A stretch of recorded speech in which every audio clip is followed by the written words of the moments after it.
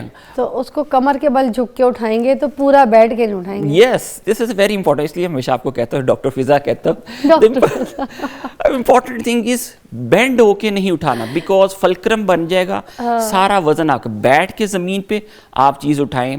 تو یہ وہ چیزیں ہیں جن کو اختیار کرتے ہیں you don't have any problem. ایک کال اٹھانی ہے مجھے. جی شیور. کوئی گری ہوئی چیز اٹھاؤ مگر ایک صبح کی کال ہے, پشاور سے اٹھاتے ہیں. السلام علیکم. جی صبا. السلام علیکم. وعلیکم السلام. صبا کیا کہیں گی, کیا مسئلہ ہوا ہے بتائیے. میری عمر 31 سال ہے اور میرے 2 بچے ہیں. ہاں. تو میرے ہسبینڈ آرمی میں ہے. ماشاءاللہ. تو میں یہ پوچھنا چاہتی ہوں کہ میرے کمر کی جو الٹا فیٹ ہے نا, کمر کی درمیان میں نہیں, تھوڑا سا فیٹ پر مجھے نا درد رہتا ہے بہت زیادہ, اور پیریڈ کے دوران بہت ہو جاتا ہے, اور اس کے ساتھ میرا بلڈ پریشر اتنا لو ہوتا ہے نا کہ ہونٹ میرے بالکل سفید ہو جاتے ہیں. ڈاکٹروں کے پاس جاتی ہوں تو کچھ سمجھ نہیں آتا. ڈاکٹر کہتے ہیں بچی جانا بھی ٹھیک ہے, لیکن میرے پٹھوں میں کھچاؤ اور کمر میں مجھے بہت درد رہتا ہے, اور اس کے ساتھ میرا بلڈ پریشر بہت زیادہ لو ہوتا ہے. ہر ٹائم میں دن میں 2 مرتبہ کیلسی پیتی ہوں, 3 مرتبہ پیتی ہوں, فروٹ بھی کھاتی ہوں, لیکن سمجھ نہیں آ رہی کیا ہو رہا ہے. اور دوسرا میرا سوال امی کے بارے میں. امی میری ابتداد میں ہے, تو میری امی کی ٹانگ گھٹنا سوجا رہتا ہے, ان کی ٹانگ سے بالکل چل ہی نہیں سکتی. میری امی کی 45 سال وزن کیا ہے, امی کا ویٹ کتنا ہے, اور امی کا ویٹ کتنا ہے؟ میری امی کا 58 اس طرح 59 وزن ہے. اور آپ کا کیا ویٹ ہے؟ آپ 30-32 کی ہے. میرا جو ویٹ ہے وہ اس طرح ہے, امی کا میں نے غلط بتایا, 73 kg ہے, 73. اچھا. اور میری 31 سال عمر ہے. میرا وزن کبھی 61 ہوتا ہے, کبھی 60 ہوتا ہے, کبھی 58 ہوتا ہے. ٹھیک ہے, تھینک یو. آپ کو ابھی بتاتے ہیں پروگرام میں. جی سر. اچھا بالکل ٹھیک ہے, آپ نے بات کی, آپ کا جو وزن ہے بالکل مناسب ہے. میں نے پہلے ہی کہا تھا ہسٹری بڑی امپورٹنٹ ہے. میڈم آپ نے ہسٹری لی, یہ بڑے امپورٹنٹ کوسچن ہے. اچھا کمر میں درد میں اگر سینٹر میں ہو زیادہ, جو آپ کا سوال تھا ڈسک اور مورے ریلیٹڈ ہوتا ہے, انہوں نے کہا ان کی کمر میں درد سائیڈ پہ ہے. سائیڈ پہ یوں کولے کا جوڑ آ جاتا ہے جس میں سیکرویلک جوائنٹ آتا ہے یا ہپ جوائنٹ آتا ہے. پرابلم کیا ہوتی ہے, کمر کے لیے سارے مورے کو دیکھتے رہتے ہیں, لیکن جو سائیڈ پہ اسٹرکچر پڑا ہوا ہے اس کو نہیں دیکھ رہے ہوتے. تو اس میں زیادہ امپورٹنٹ جو آپ کی ہسٹری میں نے ایگزامن نہیں کیا, لیکن ہسٹری سے ایسے لگ رہا ہے جس طرح آپ کو سیکرویلیٹ جوائنٹ یا ہپ جوائنٹ کی پرابلم ہے. اس کے لیے اچھی چیز یہ ہے کہ آپ اگر جیسا گھر میں ریمیڈی آپ کر سکتی ہیں, اگر آپ اس کی برف کی ٹکور کریں سائڈ پہ, اگر برف کی ٹکور سے آپ کو آرام آ جاتا ہے, اس کا مطلب ہوگا کہ آپ کو یہ کولے کی جوڑ کی سیکرویلیٹ جوڑ کی پین ہے, اور یہ انشاءاللہ یہ سے سیٹل ہو جائے گی, ورنہ مساج سے بھی فرق پڑتا ہے. نہ سیٹل ہو تو سٹیپ 2 پہ جانا پڑے گا, جس کے اندر ایکس رے اور ایم آر آئی کی طرف آپ نے جانا ہے. پہلے ایکس رے کرا کے دیکھیں, اگر اس میں کوئی چیز نہیں آتی پھر ایم آر آئی کرائیں تاکہ آپ کی چیزوں کو بہتر آ جائے. دوسرا کوسچن ان کی والدہ کے ریفرنس ہے, گھٹنے کے میں وہ کہہ رہی تھی کہ سوزش ہے اور چلنا مشکل ہے, تو اس میں گھٹنے کو دیکھنا پڑے گا. اولڈ ایج میں آسٹیو آرتھرائٹس بڑا کامن ہے جس کی وجہ سے یہ پرابلم ہوتی ہے, اور موروں کا بھی آسٹیو آرتھرائٹس ہوتا ہے, یہ گھس جاتے ہیں عمر کے ساتھ, اس کی وجہ سے بھی پرابلم آ رہا ہوتا ہے. تو یہ دیکھ کر ایگزامن کر کے کرنا پڑے گا. والدہ کے لیے میں یہ ضرور کہوں گا کہ کمر کا اور گھٹنے کا پہلا سٹیپ میں ایکس رے ضرور کرائیں, تاکہ اس میں ہم دیکھ لیں کوئی ایسے سٹرکچر تو نہیں پرابلم. یا پھر اس میں ایکس رے سے آپ کو کیا پتہ چلے گا کہ کیا ایگزیکٹلی ایشوز کیا آ رہے ہیں, اور کیا بتا سکیں گے؟ ایکس رے کے اندر سے نا ہمیں بونی سٹرکچرز کا پتہ لگتا ہے, بون کی ڈینسٹی کیسی ہے, کیا فریکچر تو نہیں ہے. بعض دفعہ مائنر فریکچر ضرور ہوتی ہیں, بعض دفعہ پٹھے کی کھچاؤ کی وجہ سے, کیونکہ ہماری جو اللہ تعالیٰ نے کمر میں اس میں تھوڑا سا خم ہے, ایسے کرویچر ہے, لورڈوسس ہم بولتے ہیں اس کو, وہ ختم ہو جاتا ہے. ہمیں پتہ لگ جاتا ہے کہ یہ پٹھوں کے کھچاؤ کی وجہ سے کمر بالکل تختہ, ہم اکثر کہیں تختہ ہو گئی, سیدھی ہو گئی ہے, تو وہ ہمیں اسٹرکچرز کا پتہ لگ جاتا ہے. فریکچر کا پتہ لگتا ہے, آسٹیو آرتھرائٹس کا پتہ لگتا ہے, مسکولر اسپیزم کا ہمیں پتہ لگ جاتا ہے, بون کی ڈینسٹی کا پتہ لگ جاتا ہے. تھوڑا سا بعض دفعہ اس کے ساتھ ہمیں اس کی بلیکننگ اور دیکھ کے انفلیمیشن یا یورک ایسڈ کے ایلیمنٹ کا بھی تھوڑا سا آئیڈیا ہو جاتا ہے. ڈاکٹر سید محمود ہمارے ساتھ موجود ہیں, پین اسپیشلسٹ ہیں, اور آپ کو ابھی بریک کے بعد بھی جو ہے نا مزید اور علاج بتاتے ہیں. Stay tune.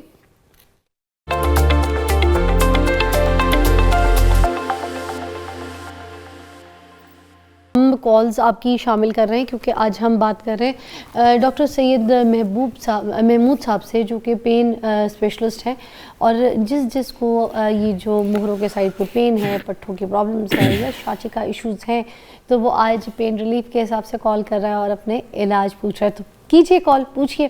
ہم بات کر رہے تھے کہ اس کا علاج کیا جو ہوتا ہے، جو مہروں کا یا پٹھوں کا، یہ جو کمر کے درد کا علاج ہوتا ہے، اس کے بعد پھر یہ ٹھیک ہو جاتا ہے ہمیشہ کے لیے، کیوریبل ہے یہ پین؟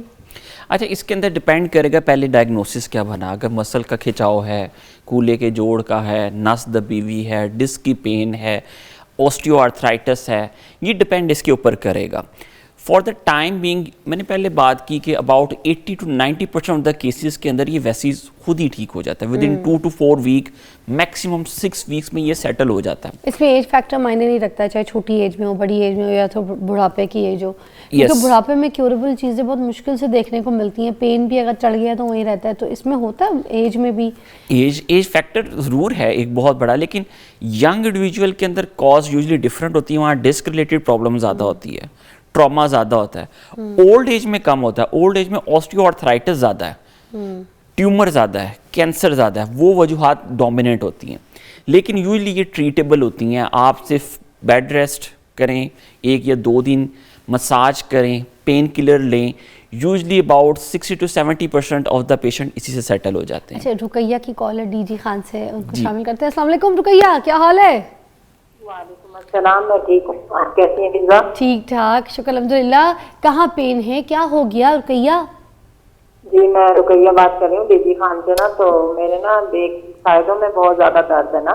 ہاں. تو مجھے ویسے تو بلڈ کی کمی رہتی ہے گائنی کی ایشو کی وجہ سے کہ ہیوی پیریڈ ہوتے ہیں. تو اس کی وجہ سے ویسے تو مجھے ڈاکٹر بتاتے ہیں کہ آپ پٹھے کی چین ہے. میں 45 ایئر ہے. تو اور وزن میرا نا آئے دن جیسے کبھی شولڈر میں پین رہ جاتا ہے، کبھی سائڈوں میں. آج کل میرے سائڈوں میں بہت زیادہ درد ہے، کمر میں بہت زیادہ، اٹھنے بیٹھنے میں بہت مشکل ہو رہی ہے. ویٹ تو نہیں ہے زیادہ آپ کا؟ تکلیف ہے. ویٹ تو نہیں ہے آپ کا زیادہ؟ نہیں میرا ویٹ زیادہ نہیں ہے. ٹھیک ہے، ساتھ رہیے گا. مجھے لگتا ہے ان کا جو ہے نا مسئلہ وہ بلڈ کی وجہ سے بھی ہے، بلڈ کی کمی سے بھی ہوتا ہے ایشوز. دیکھیں بالکل آپ نے بات کی، جس طرح انہوں نے بات کی کہ میرے کمر میں درد، پٹھوں میں درد، شولڈر میں پین. اچھا، یہ ہماری بلڈ کی کمی، انیمیا کی بھی ایک علامت ہے، جس کے اندر آپ کو جنرلائز باڈی پین ہوتی ہے، لیکن کمر کی درد ڈومینیٹ ہوتی ہے کیونکہ وزن زیادہ اس پہ پڑ رہا ہوتا ہے. لیکن ان کے کیس کے اندر سب سے پہلی چیز جو ہوگی آپ کو انیمیا کو سیٹل کرنا ہے. وجہ کو ٹریٹ کرنا بڑا ضروری ہے، ورنہ ریپیٹڈلی پرابلم آتی رہتی ہیں. کیونکہ ہمارے ہڈیوں کے جو گودے سے بھی آپ کا بن رہا ہوتا ہے یہ بلڈ اور سارا، تو ورک لوڈ زیادہ بڑھے گا، کمزور ہوں گے، پٹھے کمزور ہوں گے، نیوٹریشن اس کو پراپر نہیں ملے گی. دیکھیں بلڈ کیا ہے، بلڈ ایز اے کیریئر ہے جو آپ کو گلوکوز، آکسیجن سارے جا کے ہر سیل میں پہنچا رہا ہے. جب وہ نہیں پہنچائے گا تو کیا آپ کی گروتھ ویسے، مسل کی اسٹرینتھ ویسی رہے گی؟ نہیں ہوگی.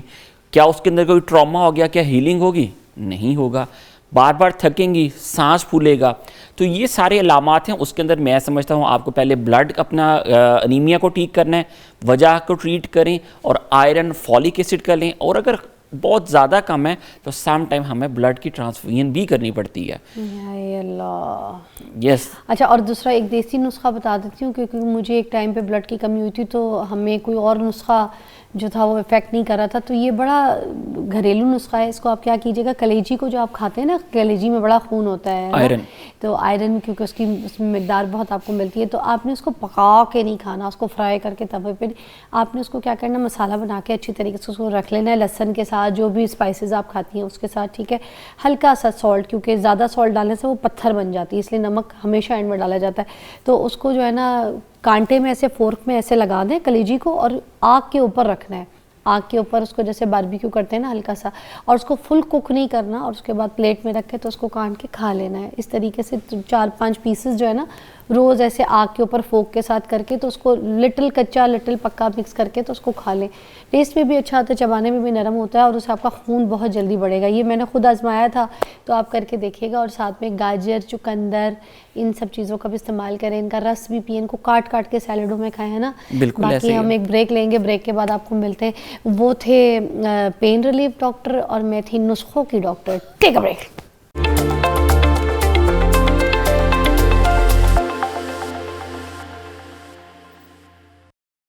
تو بڑی ہم آپس میں بھی بات کر رہے تھے، علاج لوگوں کی چیزوں کو ہم ڈسکس کر رہے تھے. خیر آج آپ بہت ساری کالز کر رہے ہیں، بہت سارے علاج. آج دیکھیں میں آپ کی کالز اٹھا رہی ہوں، آپ کو بتا بھی رہی ہوں، کیونکہ ظاہر سی بات ہے دنیا جو ہے ایک درد کا شکار ہے، ایک دماغی درد کا شکار ہے فطور کا، اور ایک جسمانی درد کا شکار. ابھی جسمانی درد کے لیے تو ہم ڈاکٹر صاحب سے ہی مدعو کر سکتے ہیں اور ان سے پوچھ سکتے ہیں. ابھی شاٹکا والا پین جو ہے نا، پین فل ہوتا ہے، سارے پینوں کا باپ شاٹکا پین. اس سے نہ چل سکتا ہے بندہ، ایک پیرالائز ہو جاتا ہے، اپاہج سا ہو جاتا ہے، ویل چیئر پہ آ جاتا ہے. اب اس کے لیے کیا سچویشن ہے؟ اچھا اس کے اندر کیونکہ جب بھی ڈسک کی پرابلم ہوتی ہے اور شیٹکا ہوتا ہے، اس سے نسوں میں سوزش آ جاتی ہے. سوزش کی وجہ سے کیا ہوتا ہے کہ وہ ٹانگوں میں درد ساری آ رہی ہوتی ہے.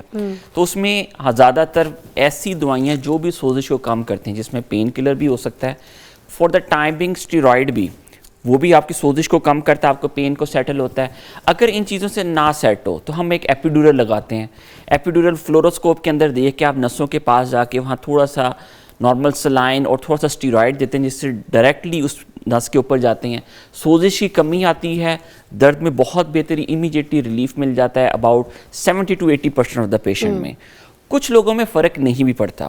اچھا ان کے لیے پھر اسٹیپ 2 آپ کو یا تو یہ رپیٹ کرنا پڑتا ہے، یا جس طرح آپ نے بات کی کچھ پیشنٹ ویل چیئر پہ آ جاتے ہیں، تو ان کے کیسز میں کیونکہ وہ مسل کی پٹھوں کی اتنی کی کمزوری ہو جاتی ہے نسوں کی وجہ سے، کہ ان میں پھر سم ٹائم آپ کو سرجری کی طرف جانا پڑتا ہے، تاکہ وہ ڈسک کا پورشن جس نے حرام مغز پہ دباؤ ڈالا ہوا ہے، جس نے نس پہ دباؤ ڈالا ہوا ہے، اس کو ریموو کیا جائے، تاکہ دباؤ کم ہو، اس کی سوزش کم ہوگی تو چیزیں بہتر ہونا شروع ہو جائیں گی.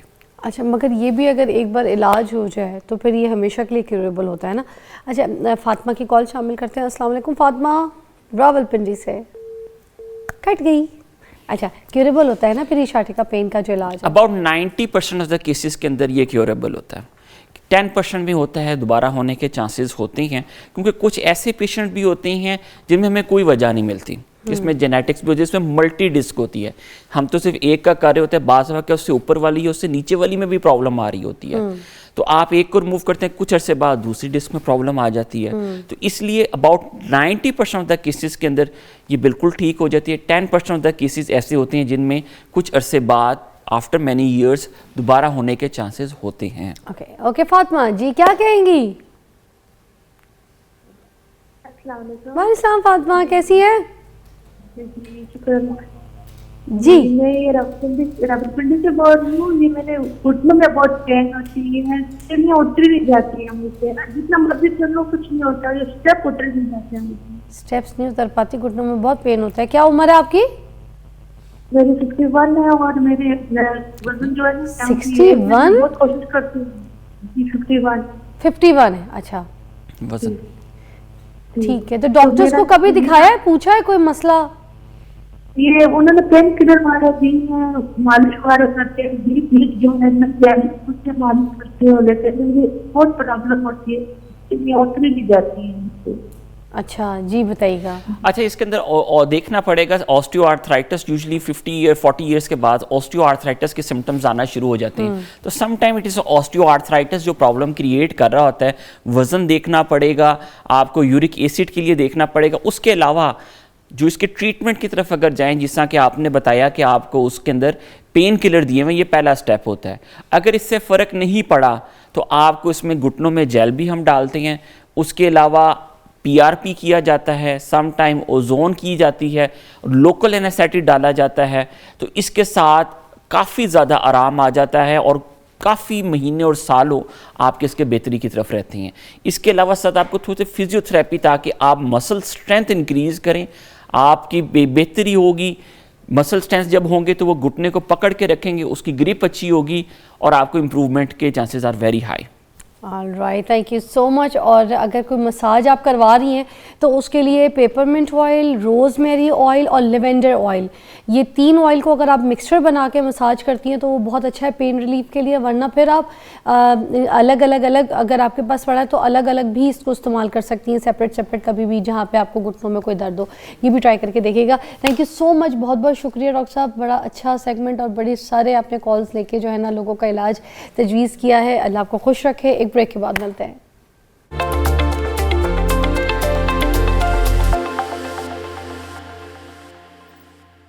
Welcome back, you watching morning with Fiza. ناظرین، زبردست ٹاپک اور زبردست مہمان میرے ساتھ موجود ہیں، اور اس کے اوپر مجھے لگتا ہے معاشرے میں ہمیں بات کرنی چاہیے. اور ہم اپنے بچوں کی جب شادیاں سوچ رہے ہوتے ہیں، یا ہمارے گھر میں کوئی بہن کی یا کسی کی شادی ہو رہی ہوتی ہے، تو ہم اس پہ تو نظر ثانی کرتے ہی نہیں ہیں. ہم بس یہ کہتے ہیں اچھا لڑکا مل جائے، اچھی فیملی مل جائے، کماتا ہوا ہو، اچھی گاڑی ہو، کوئی اچھی جاب لگی ہو یا بزنس کرتا ہو. بس ہم یہ کوالٹیز دیکھتے ہیں. لڑکی میں بھی یہ دیکھتے ہیں کہ لڑکی اچھے گھر کی ہو، سمجھدار ہو، پڑھی لکھی ہو، ٹھیک ہے، گھر گرہستی جانتی ہو.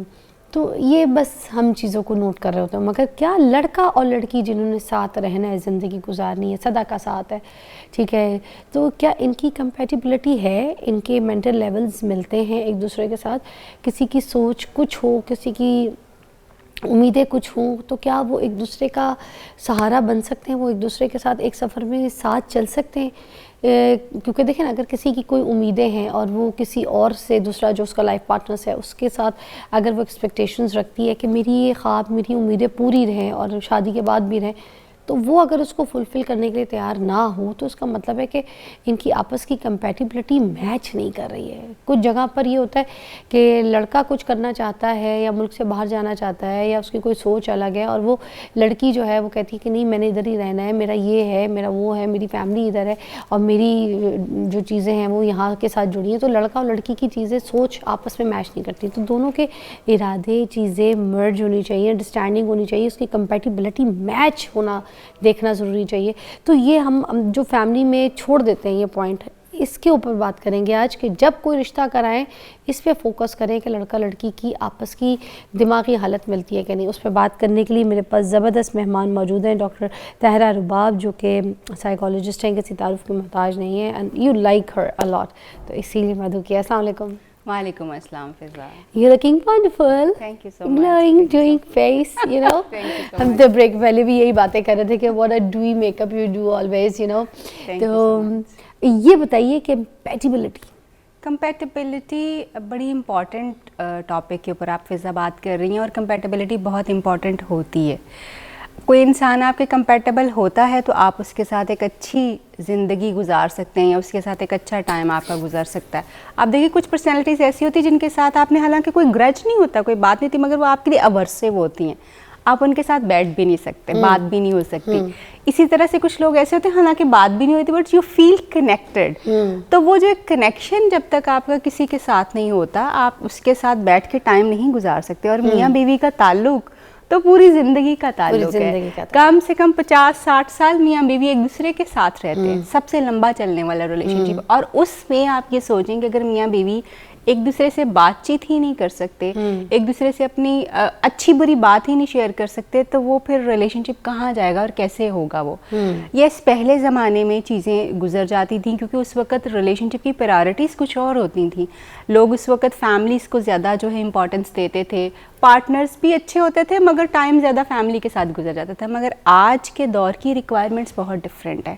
آج کے دور میں آپ کی کمپیٹیبلٹی ہونا بہت زیادہ ضروری ہے، بیکاز آپ الٹیمیٹلی 2-3 اگر آپ اپنی فیملی کے ساتھ بھی رہ رہے ہوں تو آپ نے 2-4 سال بعد الگ رہنا ہی ہوتا ہے، کیونکہ یہ پریشرز اب بڑھ رہے ہیں ہسبینڈس کے اوپر بھی اور وائف کے اوپر بھی اور فیملی کے اوپر بھی، کہ الگ رہنا ہی ہے. مگر اگر الگ رہتے ہوئے آپ ایک اپنے اپنے کونے میں اور اپنے اپنے کمرے میں رہیں گے تو دیٹ مینس کہ جی یہ کوئی ریلیشن شپ نہیں ہے. کمپیٹیبلٹی کی جب ہم بات کریں تو اس بات کا مطلب یہ ہوتا ہے کہ وی ہیو دا کمپیٹیبلٹی جس میں ہماری emotional, mental, financial, physical and sexual compatibility جو ہے وہ ہے. اچھا، اب جو پہلے والی 2-3 کمپیٹیبلٹیز ہیں جس میں خاص طور پہ اگر آپ کی مینٹل کمپیٹیبلٹی ایک دوسرے کے ساتھ ہے، ذہنی ہم آہنگی ہے، اگر آپ ذہنی طور پہ ایک دوسرے کے ساتھ سمجھتے ہیں ایک دوسرے کو، تو باقی ساری، اور ایموشنل کمپیٹیبلٹی ہے کیونکہ لوگوں کے ایموشنز آپ کریٹ نہیں کر سکتے، بہت مشکل ہو جاتی ہے، بہت مشکل ہوتی ہے.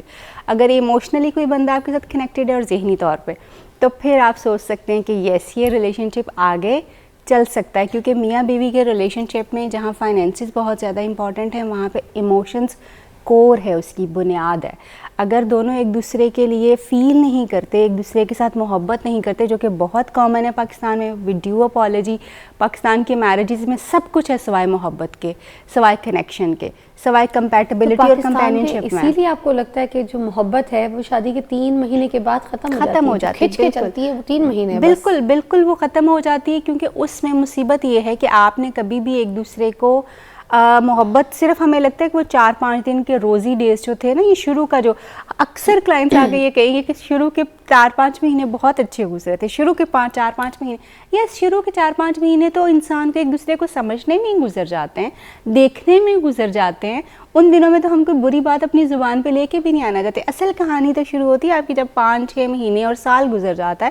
Then you look at this کہ جی اب آپ کا ریلیشن شپ کس طرف جا رہا ہے. سو میں یہ کہتی ہوں کہ جتنے بھی نیولی ویڈ, جتنے بھی لوگ سوچ رہے ہیں کہ وہ شادی کریں, they should look for this. دیکھیں ہم سوچتے یہ ہیں کہ جب ہم شادی کرنے لگتے ہیں ہم خوبصورت لڑکی سوچتے ہیں, خوبصورت لڑکی ہونی چاہیے اور وہ پڑھی لکھی بھی ہونی چاہیے, اور اس کے ساتھ جو پھر اس کو گھر رستی بھی ساری آنی چاہیے, ٹھیک, سب کچھ آنا چاہیے, وچ از ناٹ بیڈ, ایسا ہوتا ہے. لیکن اس کے ساتھ آپ کائنڈلی یہ ضرور سوچئے, یہ ضرور اپنی پرائیورٹی بنائیے اگر آپ کے لیے یہ امپورٹنٹ ہے کہ آپ اس کے ساتھ ایموشنلی کنیکٹ کر سکیں.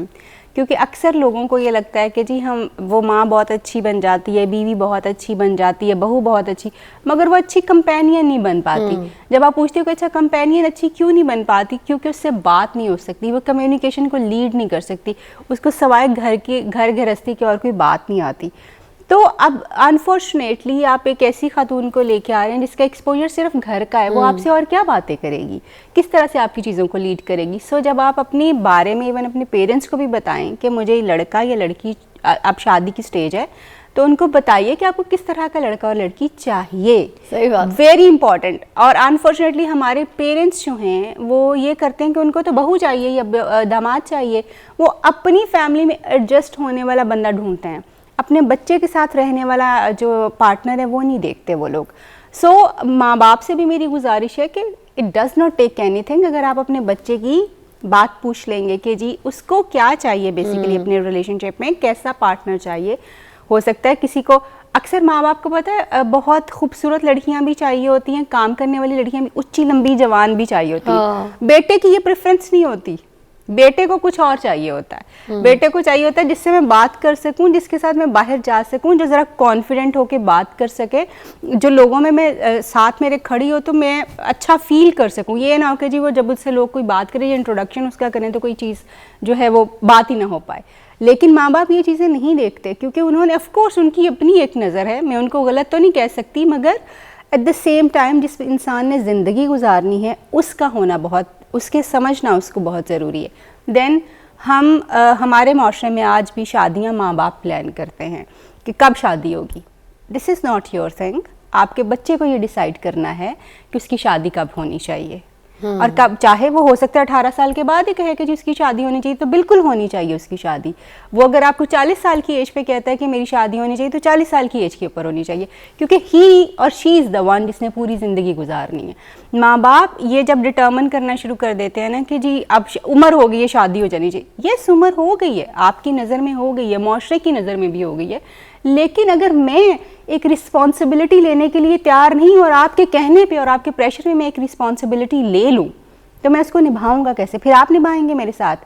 اس وجہ سے ہمارے ریلیشن شپس جو ہیں وہ خراب ہوتے ہیں. جس بندے کی شادی ہے please keep a discussion with that person. ایک آدھ بار سے بھی نہیں پوچھا جاتا, کبھی بھی نہیں, نہ لڑکی اور نہ لڑکے, دونوں سے ہی نہیں پوچھا جاتا ہمارے معاشرے میں. تو امپورٹنٹ یہ ہے کہ آپ بچی اور بچے دونوں سے ہی پوچھئے کہ یہ آپ سوچ رہے ہیں, ان کا اس کے بارے میں کیا خیال ہے, اور یہ اور کائنڈلی اگر آپ ایک اچھی ڈسکشن آپ کی اور آپ کے بچے کی زندگی کو سیو کر سکتی ہے. اور اس ڈسکشن میں کوئی خدا نہ خواستہ ماں باپ کی کوئی ان کی نفی نہیں ہو رہی, بلکہ ان کو ایک اچھا موقع مل رہا ہے کہ وہ اپنے بچے کو زیادہ اچھے طریقے سے سمجھ کے, وہ جو بعد میں شادی کے بعد بچے اکثر کہنا شروع کرتے ہیں آپ اپنی مرضی سے لے کے آئیں, آپ نے اپنی مرضی سے کی تھی, اب کیا مسئلہ ہو رہا ہے, آپ اس سے بھی بچ سکتے ہیں. ایک بریک لیں گے, بریک کے بعد ہم آپ سے پوچھیں گے کہ کیا دونوں کا ایک جیسا ہونا, ایک جیسی سوچ ہونا, بیلنس ایک ہو تو پھر شادی آگے چلتی ہے, یا پھر دونوں الگ الگ نظریے سے بھی شادی کو آگے لے کے چل سکتے ہیں. بریک کے بعد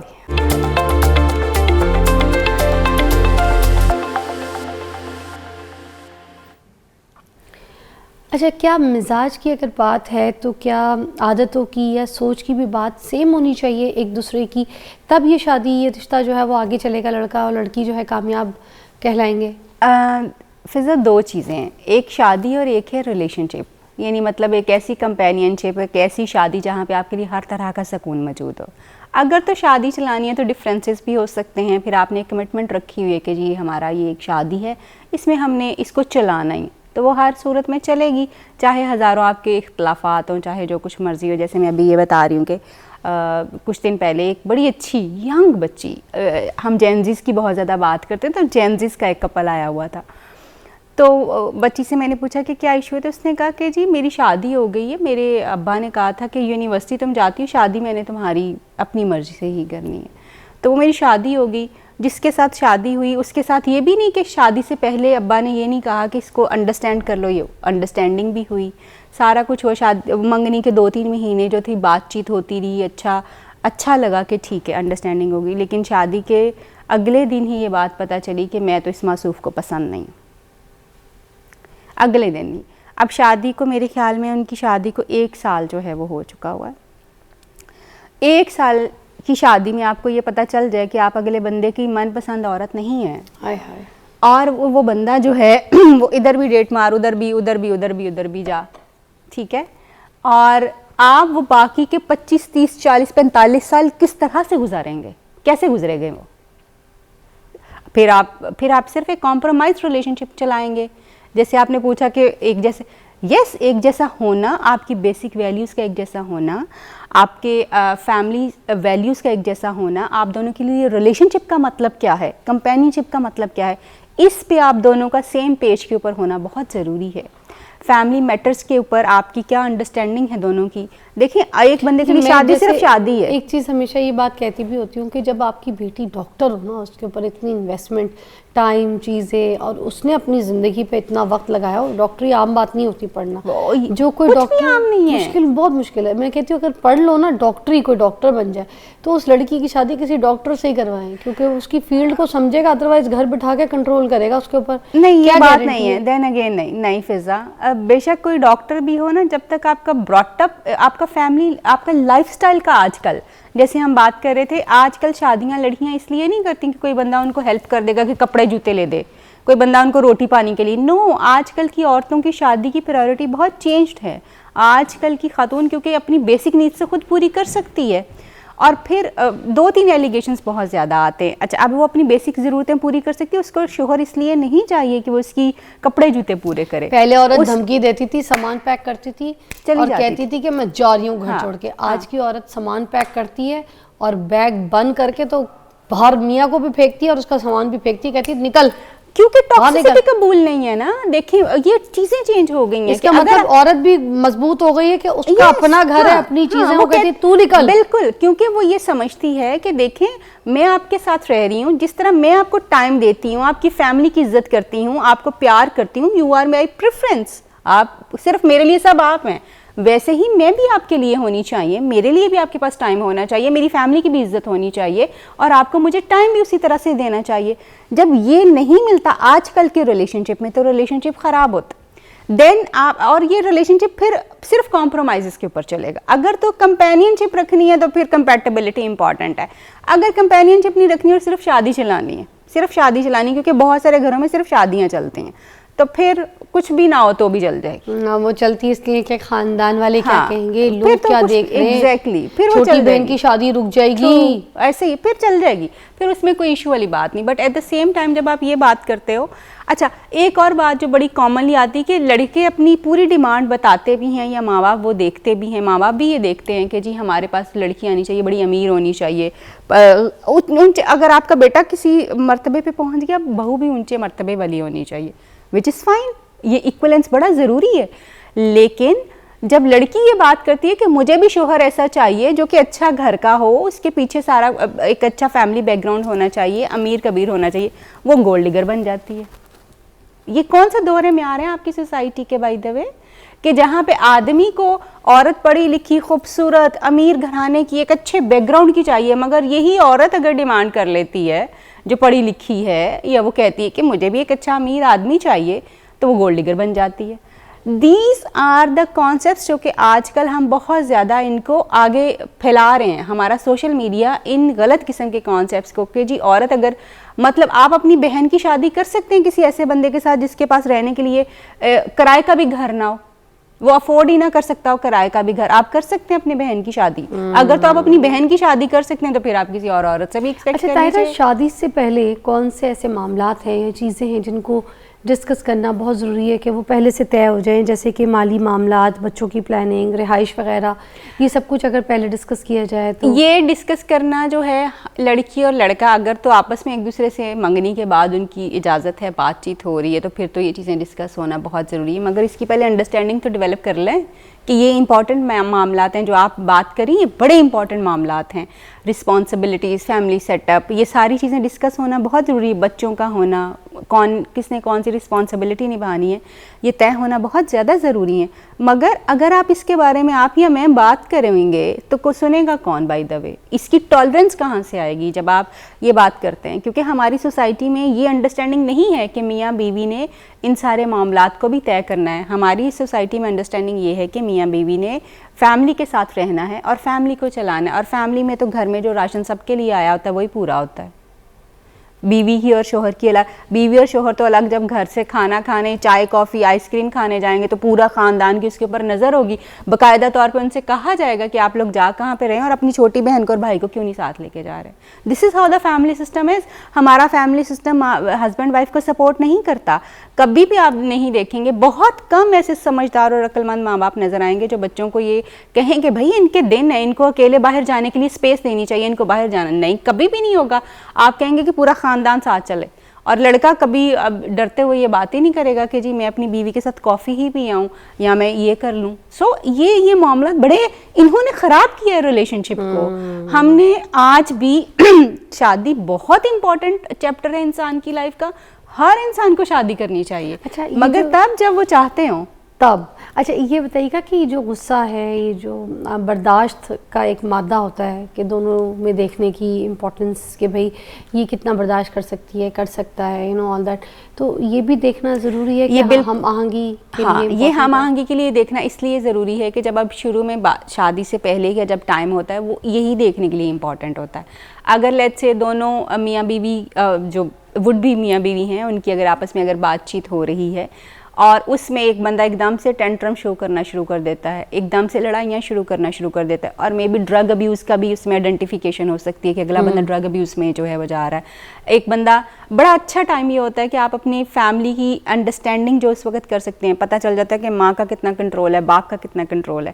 یہ ساری چیزیں شادی سے پہلے اگر آپ ایک دوسرے سے بات چیت کریں منگنی کے ٹائم کے بعد تو ان چیزوں کو آپ انڈرسٹینڈ کر سکتے ہیں, اور یہ آپ کے لیے بڑی فائدے مند ہو سکتی ہیں بعد کی زندگی کو پلان کرنے کے لیے, کیونکہ آپ کو پتہ چل گیا کہ فیملی کے ڈائنامکس کیا ہیں, تو پھر آپ بڑے اچھے طریقے سے اس کو انڈرسٹینڈ کرتے ہوئے اس فیملی میں ایڈجسٹ کر سکتے ہیں. اور اسی کو سمجھتے ہوئے آپ شادی سے پہلے ہی اپنے جو آپ کا فیانسی اور فیانسے ہیں آپ ان سے یہ بات پوچھ سکتے ہیں کہ یار اچھا مجھے یہاں پہ ڈیفیکلٹی آئے گی, یہ تم مجھے کیسے مینیج کرو گے, یہ مجھے ڈیفیکلٹی آ سکتی ہے تمہارے گھر کے اندر, اس چیز کو کیسے مینیج کیا جائے گا, اس پہ تمہاری سپورٹ کہاں ہوگی. فیئرز ایگزیکٹلی کلیئر, بہت کچھ کلیئر ہو سکتا ہے, کمپیٹیبلٹی کلیئر ہو سکتی ہے. اینڈ ویری امپورٹنٹ جو میں ہمیشہ کہتی ہوں کہ آپ پوچھئے کہ اس بندے کے لیے اس ریلیشن شپ کا مطلب کیا ہے. جو بندہ آپ سے شادی کرنے جا رہا ہے وہ کیوں شادی کر رہا ہے آپ سے, اس کا کیا مطلب ہے اس کے لیے. دونوں کو شادی کیوں کرنا چاہتا ہے, ایگزیکٹلی لڑکا بھی لڑکی سے دونوں کو پوچھنا چاہیے کیوں کرنی ہے, کیا پرپز ہے. اگر وہ یہ کہہ رہے ہیں کہ گھر والوں کی وجہ سے کر رہی ہو پھر مت کرو. ہاں گھر والے کہہ رہے ہیں کہ نہیں آپ کی طرف کرنی ہے اور ہمارے گھر میں بولا نہیں جاتا, جو کہتے ہیں وہی کرتے ہیں. ایگزیکٹلی نہیں پھر مت کرو. یس اگر ماں باپ کہہ رہے ہیں اور آپ بھی راضی ہو گئے, آپ کا بھی دل کنونس ہو گیا, یس گو ہیڈ. اور اگر صرف ماں باپ کے کہنے پہ کر رہے ہو تو پلیز ڈونٹ ڈو دیٹ, کیونکہ اس کے بعد بہت زیادہ مسائل جو ہیں وہ ہوتے ہیں اور طلاقیں ہوتی ہیں. بہت بہت شکریہ, بہت اچھی طریقے سے الیبریٹ کیا اپنے کمپیٹیبلٹی میٹر, نو ڈاؤٹ. خیال رکھیے اپنے بچوں کی شادی کریں تو دیکھیں کہ ان کا میچ ہے, مینٹل لیول ایک ہے, سوچ ایک ہے, آگے چل سکیں گے یا نہیں, آپ پھر فیصلہ کیجیے گا. بریک کے بعد بات کرتے ہیں.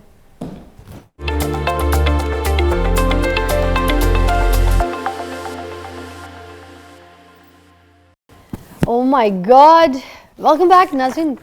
بہت ہی بھاری مہمان میرے ساتھ مدعو ہیں, آپ کو پتہ ہے